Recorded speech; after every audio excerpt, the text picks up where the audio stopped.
Guys idol, ang aton pag-istoryan subong parti sa kasag. So sa aton da nga mga mangingisda, pinalangga nga mga mangingisda kag sa mga fish vendor nga nagabaligya sang kasag. Kinahanglan magiging responsable kita sa pagpanguha kag pagbaligya sang kasag. Most especially ang kasag nga BEC or ang blue swimming crab. Gusto ko lang ipabalo sa inyo sa wala pa ya kabalo nga may ara kita sang layi parte diri.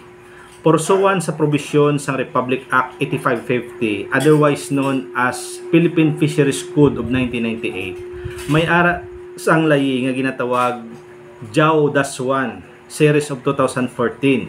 Ginhimo ini nga layi para sa proteksyon, regulasyon kag konserbasyon sa pagpangasag. Ang sino man nga nagasuway, naga-violate sang siningalayi, may pag-atubangon nga mga penalidad. Tandaan naton ang penalidad sang siningalayi mayara sang administrative fine or multa kag imprisonment o pagkapriso. So guys idol, himay-himayon naton kung ano ang mga unlawful acts sang siningalayi.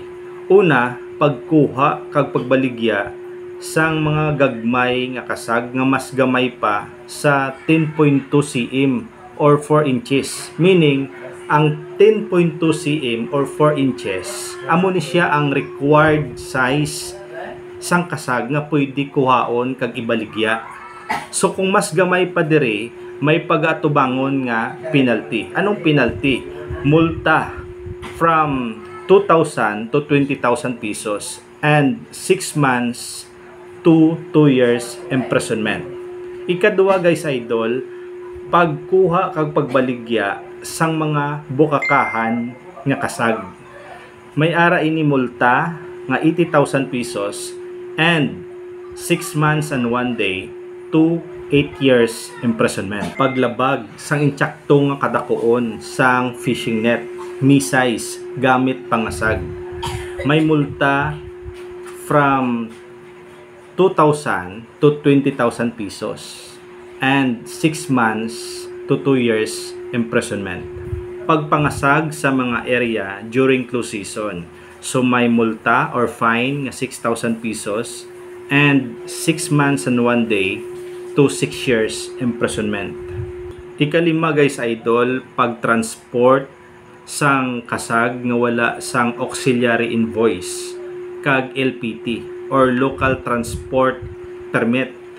So may ari ini sang multa nga 200 pesos hasta 1,000 pesos and 5 days to 10 days imprisonment. So guys idol, nabalaan na naton ang mga unlawful acts kag penalidad sang JAO -1.